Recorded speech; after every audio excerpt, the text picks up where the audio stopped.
Assalamualaikum warahmatullahi wabarakatuh.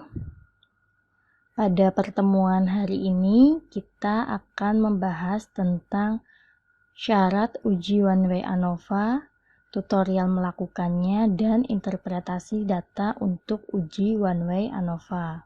Jadi di sini syarat uji one way ANOVA atau biasanya kita sebut ANOVA, yang pertama adalah variabel yang dihubungkan kategorik dengan numerik. Sama ya dengan uji T tidak berpasangan. Variabel yang dihubungkan yaitu kategorik dengan numerik. Kemudian jenis hipotesisnya juga sama, komparatif.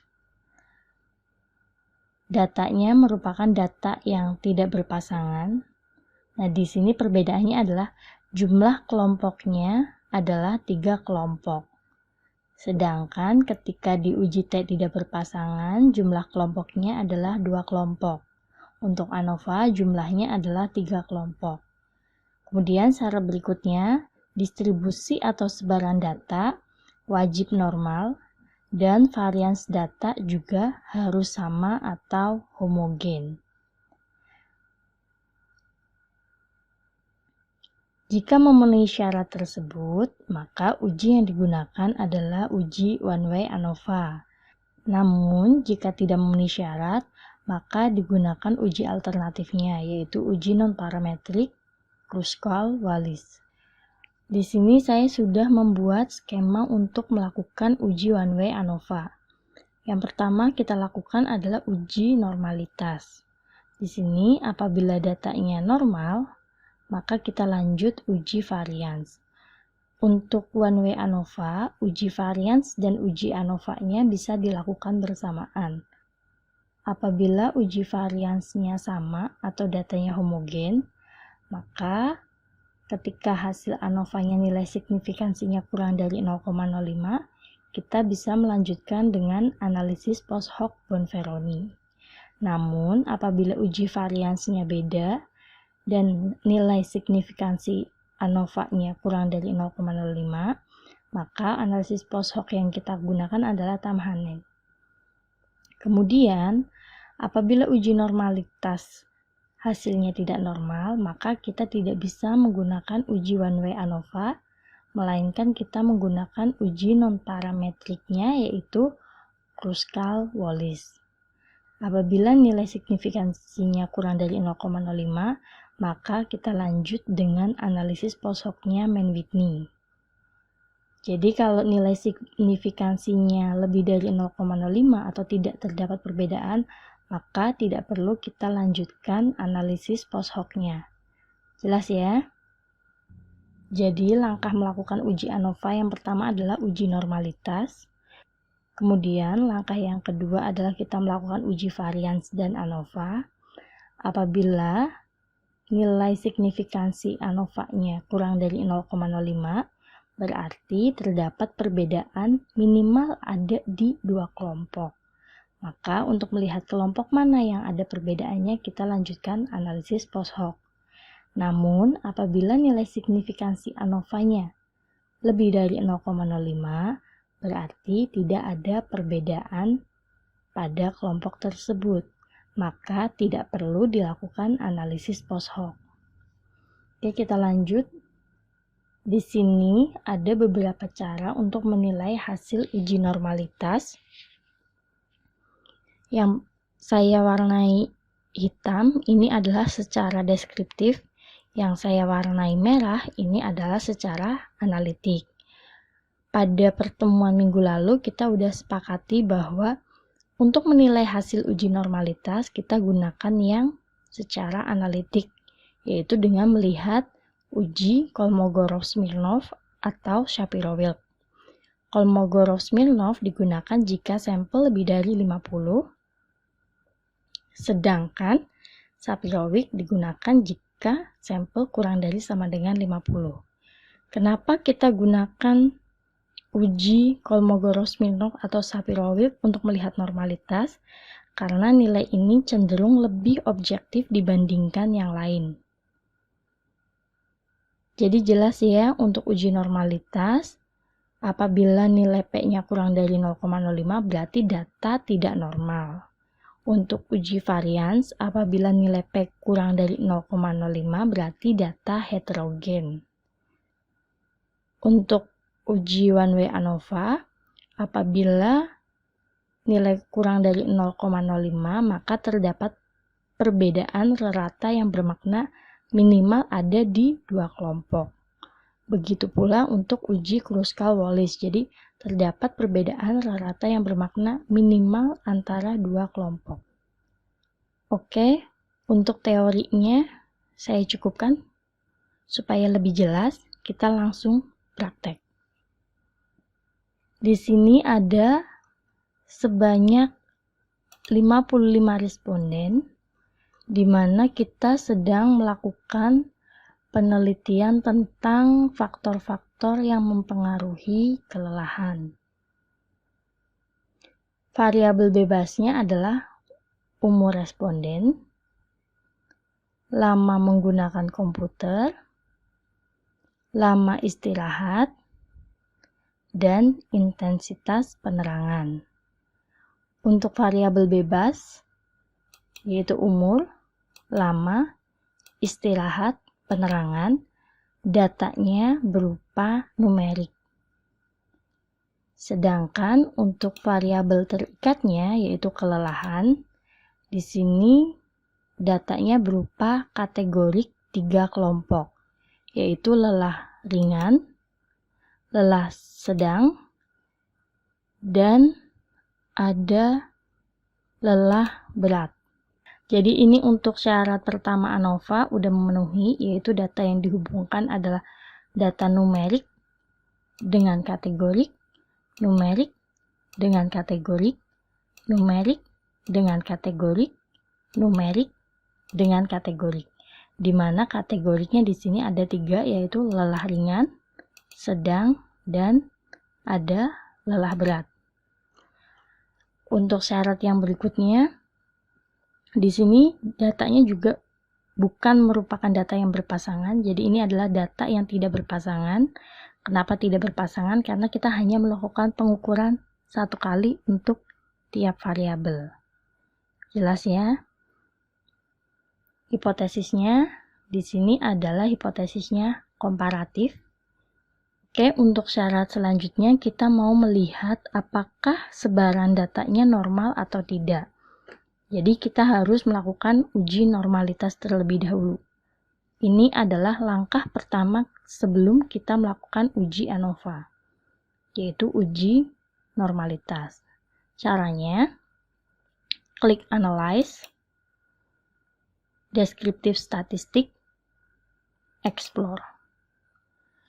Di kotak Dependent List, kita masukkan variabel bebasnya yang berupa numerik, yaitu umur responden, lama penggunaan komputer, lama istirahat, dan intensitas penerangan.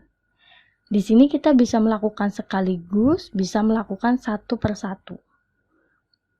Untuk lebih memudahkan, kita lakukannya sekaligus ya. Kemudian untuk kotak faktor list, kita masukkan variabel terikatnya yang bentuknya adalah kategorik 3 kelompok. Kemudian kita klik plots, klik normality plot with test. Kemudian kita boleh pilih stem and leaf dan histogram, boleh kita checklist semua atau boleh kita pilih salah satu.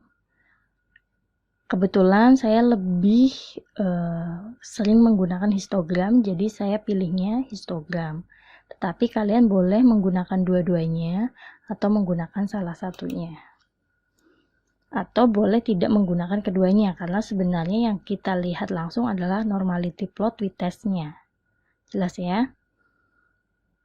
Jadi yang paling wajib kita checklist adalah yang normality plot with test. Continue, klik OK. Oke, di sini muncul banyak sekali tabel dan histogram. Mana sih yang akan kita pakai? Yang pertama, kita pastikan semua data sudah terolah semua, jadi tidak ada yang missing ya. Oke, kalau di sini yang missingnya 0, berarti kita lanjut. Kita langsung aja melihat hasil normalitasnya di sini, test of normality. Di sini ada 2 uji normalitas, yaitu Kolmogorov-Smirnov dan Shapiro-Wilk. Mana yang akan kita gunakan? Yang pertama, kita lihat jumlah sampelnya. Jumlah sampel kita atau jumlah responden kita ada 55. Jadi lebih dari 50 kita pakai Kolmogorov-Smirnov. Apabila sampelnya kurang dari 50 kita pakai Shapiro-Wilk. Karena sampel kita lebih dari 50, yaitu ada 55, maka kita gunakan yang Kolmogorov-Smirnov. Di sini untuk melihat normalitas dari umur responden, kita lihat kan ada 3 nih, lelah berat, sedang, ringan. Nah, ketiganya harus lebih dari 0,05. Untuk umur responden, hasil normalitasnya adalah 0,2, 0,03, dan 0,2. Karena di sini ada nilai kurang dari 0,05, yaitu di sini, maka sebaran datanya disebut tidak normal. Karena ingat, syarat normalitas adalah harus lebih dari 0,05. Kemudian untuk lama penggunaan komputer, hasilnya 0,2, 0,08, dan 0,09. Karena ketiganya lebih dari 0,05, maka data lama penggunaan komputer disebut normal. Kemudian untuk lama istirahat, di sini nilainya adalah 0,021, 0,000, dan 0,014. Karena ketiganya kurang dari 0,05, maka lama istirahat sebaran datanya tidak normal.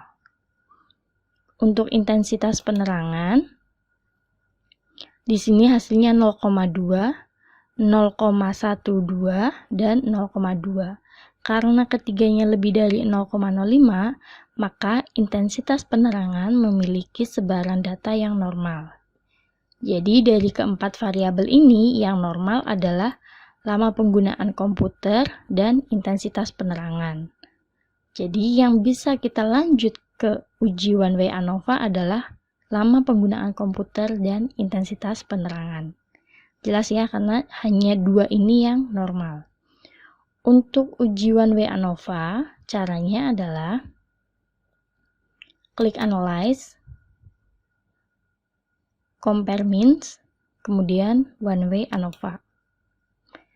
Tadi yang datanya normal adalah lama penggunaan komputer, jadi kita pastikan bahwa yang masuk ke kotak dependent list adalah yang normal, yaitu lama penggunaan komputer dan intensitas penerangan. Kenapa umur responden dan lama istirahat tidak dimasukkan? Karena datanya tidak normal, jadi tidak memenuhi syarat one way ANOVA. Kemudian untuk kelelahan, kita masukkan ke faktor list. Kita pilih option, kemudian kita klik homogeneity of variant test. Kenapa kita pilih ini? Karena kita juga ingin melihat nilai variansnya. Jelas ya? Klik continue, oke. Untuk uji varians dan uji ANOVA bisa dilakukan sekaligus. Di sini kita langsung muncul 2 tabel. Tabel yang pertama adalah homogeneity of variance. Tabel yang kedua adalah hasil ANOVA-nya. Di sini nilai variansnya adalah 0,724 dan 0,312. Karena lama penggunaan komputer nilai variansnya 0,724, di sini lebih dari 0,05, berarti lama penggunaan komputer memiliki varians yang sama atau homogen. Untuk intensitas penerangan, nilainya 0,312, dia juga lebih dari 0,05, berarti intensitas penerangan memiliki varians yang sama atau homogen. Untuk tabel yang kedua, yaitu di sini ada tabel ANOVA, kita bisa melihat nilai signifikansinya. Untuk lama penggunaan komputer, nilai signifikansinya adalah 0,000. Dia kurang dari 0,05, artinya terdapat perbedaan lama penggunaan komputer paling tidak pada dua kelompok. Untuk intensitas penerangan, nilai signifikansinya adalah 0,027. Dia kurang dari 0,05 juga. Artinya adalah terdapat perbedaan intensitas penerangan paling tidak pada dua kelompok. Nah, karena tadi untuk kelelahan itu kan ada 3 kelompok ya. Lelah ringan, sedang, berat. Nah, di sini hanya menunjukkan terdapat perbedaan pada dua kelompok. Bisa dua kelompok, bisa lebih. Nah, untuk melihat kelompok mana sih yang ada bedanya, maka kita gunakan analisis post hoc.